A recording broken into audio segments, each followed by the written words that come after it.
इस अमूल्य ईश्वरीय जीवन में आत्मा और शरीर दोनों को पावन बनाने की रूहानी यात्रा में रहकर दूसरों को भी रूहानी यात्रा सिखाने की, सच्ची कमाई में लगन से लग जाने की, निरोगी बनने के लिए याद में मजबूत बनने की गति सदगति दाता शिव पिता परमात्मा की हम आत्माओं के लिए आज की मुरली से शिक्षाएं।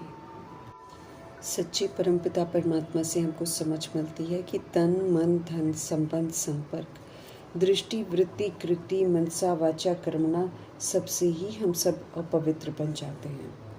इसलिए अब सब कुछ प्रभु समर्पण करके फिर उन्हें उनकी अमानत समझकर उनके ही डायरेक्शन पर चलकर सब कुछ फिर से पवित्र बनाना है, सफल करना है, अपने को सजाओं से मुक्त करना है, शरीर को ईश्वरीय सेवा के लिए मीठे परमपिता परमात्मा की अमानत समझकर कार्य में लगाना है। हड्डी हड्डी हमको इसके द्वारा सेवा करनी है।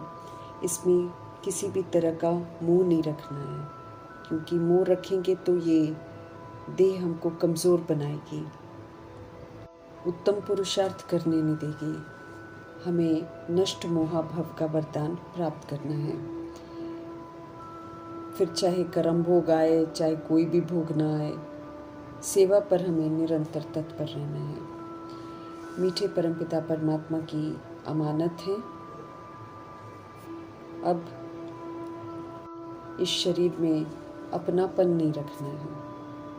ये सेवा अर्थ हमको मिला है, इसलिए इसको सेवा में पूरा फलीभूत करना है। किसी भी तरह का ममत्व रखेंगे तो ये शरीर हमें अपने में फंसाएगा और हमें आगे बढ़ने नहीं देगा। ईश्वरीय सेवा में पूरा इसको सफल करना है, जैसे प्रजापिता ब्रह्मा ने अथक और निद्राजीत बनकर किया।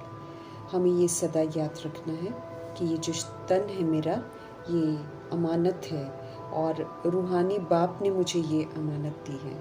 ये मेरी स्मृति में सदा रहेगा तो रूहानी बाप की याद में भी रहेंगे, और फिर जब हम याद में रहेंगे तो इसे सफल ज़रूर करेंगे। अमानत समझेंगे तो दैहिकपन नहीं आएगा, मेरापन नहीं आएगा, बल्कि रूहानियत आएगी। इसमें किसी भी तरह के अपनेपन की ममता नहीं रहेगी।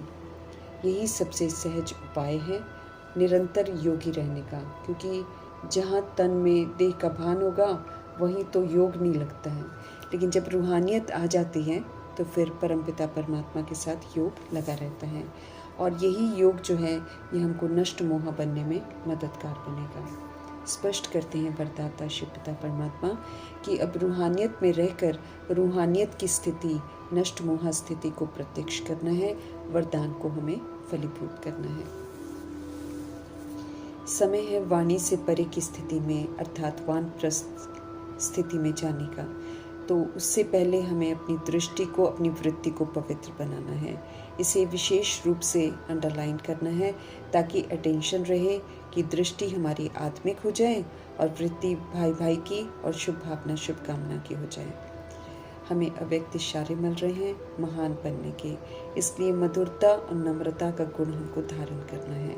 समझ देते हैं मीठे परमात्मा की बोल भी खजाना है, और हमारा हर बोल जो है वो महान हो, वरदानी हो, प्राप्ति कराने वाला हो। मनसा का हमारे हर संकल्प हर आत्मा के प्रति मधुर हो। हमारा स्वभाव अब हर एक को ऊंचा उठाने का हो, मधुरता का हो, जो सबको सुकून दे, परमात्मा से जोड़ दे, निर्माणता का हो, क्यों, ताकि जिनके प्रति हम मधुरता को यूज़ कर रहे हैं वो भी मधुर हो जाए। इस विधि से हमें अपने स्वभाव को परिवर्तन करना है। रावण राज्य में बनाए हुए स्वभाव को मेरा नहीं कहना है। तेज बोलना, आवेश में बोलना, ये हम आत्माओं का ओरिजिनल स्वभाव नहीं है। रावण राज्य में धारण किए हुए स्वभाव को हमें अपना कहकर उसके वशीभूत नहीं होना है। ये माया का पेपर है, इसमें हार नहीं खानी है। अगर हम वशीभूत हो गए तो माया से हार खा जाएंगे। स्वधर्म के विपरीत गए तो ये विकार हमें अपने प्रभाव में ले आएगा। अभी तो हमें मायाजीत बनना है। अभिमान में आना, दिल शिकस्त होना, ईर्ष्या आवेश में आना, ये आसुरी स्वभाव है जिसका हमें परिवर्तन करना है। अब तो मधुरता और नम्रता की ड्रेस पहनकर इसी ड्रेस में सभी को सुख देना है। आसुरी व्यवहार खुद को भी दुखी करता है, फिर औरों को भी दुख देकर बंधन में बांधता है। मधुरता, नम्रता की मिठास हमें सारे बंधनों से मुक्त करेगी। हम भी खुश रहेंगे, दूसरी आत्मा भी खुश रहेगी। इस विधि से हमको निर्बंधन बनने की समझ दे रहे हैं शिव पिता परमात्मा। हमें रूहों की सेवा करनी है, अर्थात रूहों का संबंध सुप्रीम रूह से जोड़ना है, उन्हें सच्चाई का राज बताना है। इसलिए शिव पिता परमात्मा कहते हैं कि हमारा पावन बनना बहुत ज़रूरी है। बिना पावन बने हम ये रूहानी सेवा नहीं कर सकते हैं। स्पष्ट कर रहे हैं कि जब हम पावन बनेंगे तब रूहानी सेवा के लायक बनेंगे। जग कर ही जगा सकते हैं विस्मृत आत्माओं को। हमें रूहानी यात्रा पर भी रहना है, अर्थात परमपिता परमात्मा की याद में रहना है। उस याद में रहने के लिए देही अभिमानी होकर रहना है, अर्थात अपने को आत्मा समझ परमात्मा की संतान समझकर पाठ बजाना है। जब देह का भान अभिमान हमारे अंदर नहीं होगा तभी हमारा बुद्धि का योग परमात्मा के संग लग सकता है, तभी हम रूहानी यात्रा पर रह सकेंगे और तभी आत्मा भाइयों को भी यात्रा कराने की सेवा कर सकेंगे। संगम युग पर शिव पिता परमात्मा हम आत्माओं को सच्ची कमाई करनी सिखाते हैं। समझ देते हैं कि ये वो कमाई है जो हम अविनाशी आत्माओं के साथ चलती हैं, 21 जन्म साथ चलती हैं। संगम युग में भी इस कमाई की प्रारब्ध को हम अनुभव करते हैं। फिर 2500 वर्ष की राजधानी में भी 20 जन्म इस कमाई की स्थूल प्रारब्ध का आनंद लेते हैं। कभी भी इसका दिवाला नहीं निकलता, अर्थात कभी भी कंगाल नहीं होते। सूक्ष्म स्थूल दोनों ही प्राप्तियां होती हैं। सत्य ज्ञान शिव पिता परमात्मा से सुनना है, फिर आत्मा भाइयों को सुनाना है। याद करना, फिर औरों को भी कराना सच्ची कमाई है। सच्चे परमपिता परमात्मा ही हमें ये कमाई सिखाते हैं। ऐसी कमाई सारे कल्प में कोई भी कर नहीं सकते हैं। दूसरी कोई भी कमाई जिस्मानी कमाई है, वो रूह के साथ नहीं चलती है, जिस्म के साथ ही खत्म हो जाती है। उसे फिर जो पीछे रह जाते हैं वे ही यूज़ करते हैं। हमें ज्ञान की राह पर चलना है, जहाँ हर समय संभलना ही संभलना है। यहाँ की गई लापरवाही हमें गिरती कला में ले जाएगी। ज्ञान मार्ग हमें ठोकरों से बचाता है। यहाँ सत्य बाप सत्य सुनाते हैं, अपने लिए शरीर नहीं लेते हैं, पुनर्जन्म में नहीं आते हैं, इसलिए ड्रामा का यथार्थ सत्य बताते हैं। यहाँ किसी भी तरह का झूठ नहीं है, दंत कथाएं नहीं है। यहाँ आत्मा के पाठ का सत्य बताया जाता है और हम में से हर आत्मा को खुद को सुधारना है। पतित पावन शिव पिता परमात्मा दुखी आत्माओं को सुखी बनाने के लिए आते हैं। समझ देते हैं कि आत्मा को ही लेप छेप लगते हैं, आत्मा ही सुख दुख अनुभव करती है अपने कर्मों के आधार से। समझ मिलने के बाद समझ से चलना है। जब हम नहीं चलते हैं तो हम पर ग्रहचारी बैठती है, जो फिर खुशियां ही हमारी छीन लेती है। माया रूपी कमी कमजोरियों से हमारा युद्ध है, जिसे हमें जीतना है। इसमें निराश नहीं होना है, बल्कि दृढ़ता से कमी कमजोरियों को यूज़ नहीं करना है। माया जीत का हमें टाइटल प्राप्त करना है।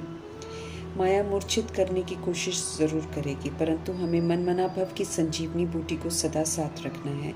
याद में रहेंगे तो कभी भी कमज़ोर नहीं होंगे। सशक्त हो माया पर जीत पालेंगे। साधारण रहकर ही हम परमपिता परमात्मा में बुद्धि को एकाग्र कर पावन बन सकेंगे। इसलिए हमें मायावी आकर्षणों से खुद को दूर रखना है। ठाट बाट सारे मायावी हैं, ये हमें सच्चाई के रास्ते पर चलने नहीं देंगे। इसलिए ठाट बाट से हमको अपने आप को दूर ही रखना है। अभी तो हमें वैसे पवित्र बनना है जैसे हम सतयुग में थे।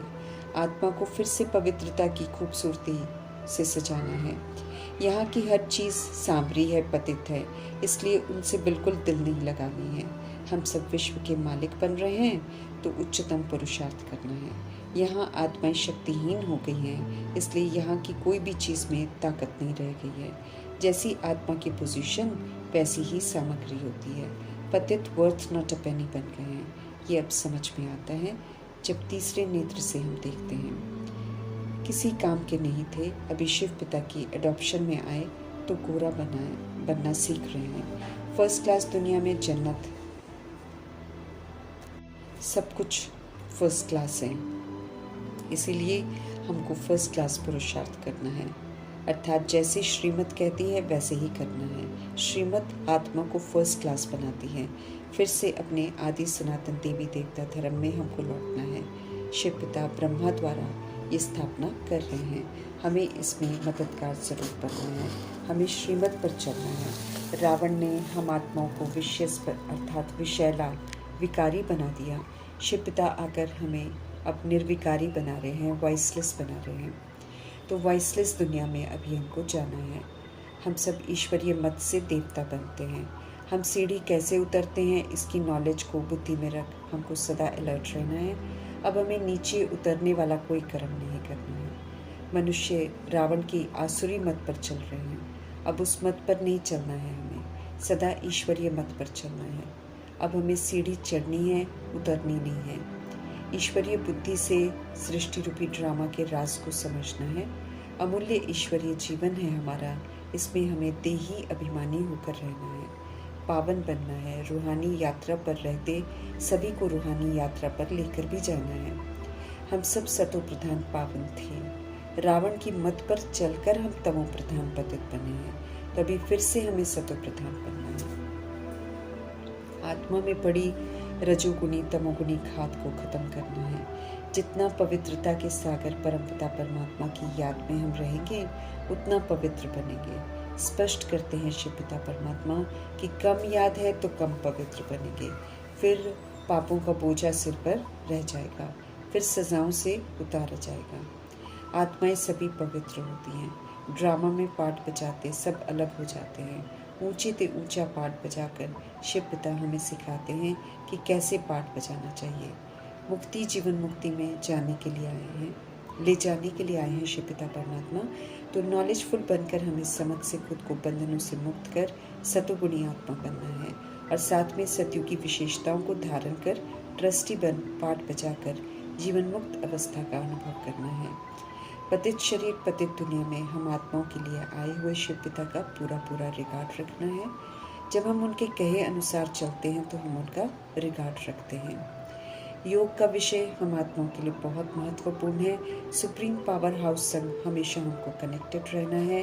अपने आप को हमें पूरा चार्ज करना है, क्योंकि चार्ज आत्मा जितना होगी उतना ही वो पार्ट बजा पाएगी। हमारे लिए ये बहुत अनिवार्य है।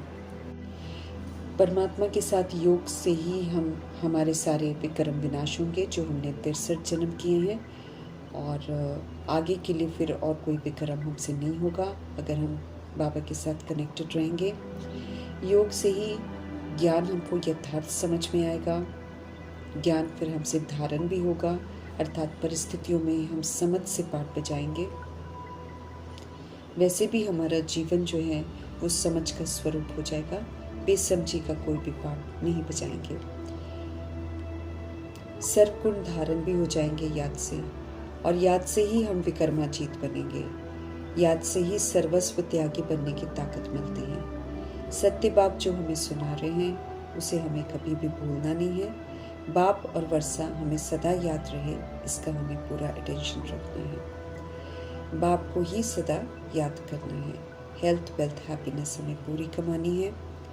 याद में माया विघन डालेगी, तूफान भी लाएगी, अनेक तरह के पाप करने को उकसाएगी। याद हमको करने ही नहीं देगी, लेकिन हमें फेल नहीं होना है इस परीक्षा में। योग में जो कमी है उसे ज़रूर दूर करना है, और योग में हमें अच्छी तरह मजबूत बनना है। घनी परीक्षाएं जो आने वाली हैं उसके लिए योग में जो मजबूती धारण करेंगे उसी मजबूती से तो हम सारी परीक्षाओं में फुल पास करेंगे। बाप को जानने से, उन्हें याद करने से सब कुछ जान जाएंगे। याद में सारे राज समाये हुए हैं। जैसे जैसे याद करते जाएंगे वैसे वैसे ये जो अज्ञानता का पर्दा पड़ा हुआ है ये हटता जाएगा, और हर बात हमको एकदम स्पष्ट होती जाएगी। बाप को जानने से, उन्हें याद करने से हम सब कुछ जान जाएंगे। स्वीट शिव बाबा ऊंचे ते ऊंचे भगवान हैं, श्रेष्ठ ते श्रेष्ठ हैं वो। उनकी ही श्रीमत पर चलकर 21 जन्मों का ऊंचे से ऊंच वर्षा हमको लेना है। सदा सुखी अमर बनाने वाले शिव पिता परमात्मा की श्रेष्ठ मत पर चलकर हमें काल पर जीत प्राप्त करनी है। स्मृति जो हमें दिलाई जा रही है उसमें हमको अमर बनना है, अर्थात कभी भी उसको नहीं भूलना है। इस विधि से हम अमरपुरी के मालिक बन सकेंगे। परमपिता परमात्मा को बहुत याद करना है ताकि और कोई हमें याद ना आए। एक बाप दूसरा न कोई की जो विधि है उसको हम फिर अपना सकेंगे, क्योंकि समझ मिली है कि अगर हम किसी देहधारी को याद करेंगे तो फिर दुर्गति को पाएंगे, लेकिन अंत में अगर एक शिव बाबा की याद में रहेंगे तो फिर हम सदगति को पाएंगे। बाप को याद नहीं करेंगे तो फिर हमें और सब कुछ याद आ जाएगा, जो हम याद नहीं करना चाहेंगे वो भी याद आ जाएगा, और सबकी याद जो है वो तो दुर्गति में ही लेकर जाएगी। स्मृति स्वरूप नष्ट मोह के पेपर में फिर फेल हो जाएंगे। यही हमारा अंतिम पेपर का अंतिम क्वेश्चन होगा जिसे हमें पास करना है। अंत में सिवाय एक शिव पिता परमात्मा के हमको कोई भी और याद नहीं आना चाहिए। बाकी सारी यादें मायावी हैं। दैहिक यादें जो हैं ये हम आत्माओं को परमात्मा से विस्मृत करती हैं और कोई भी प्रालप नहीं बनती है फिर हमारी। अगर हम इनको याद करेंगे प्राप्ति कोई भी नहीं होगी, लेकिन शिव पिता परमात्मा को याद करेंगे तो सर्व प्राप्तियों से संपन्न बन जाएंगे। तो समय है सर्व प्राप्तियों से संपन्न बनने का। समय है एक को याद करके माया जीत बनने का, विकर्मा जीत बनने का। सर्व तरह की जीत को हासिल करना है हमें, जो कि सिर्फ याद से हम कर सकते हैं। किसी से भी हमारी कोई भी अटैचमेंट नहीं होनी चाहिए। सारी अटैचमेंट शिव बाबा से, सारे हिसाब किताब शिव बाबा से बनाने हैं। इससे फिर हम सदा ही निर्बंधन रहेंगे। हम आत्माओं को निर्बंधन बनाने वाले शिव पिता परमात्मा जी का धन्यवाद करते हुए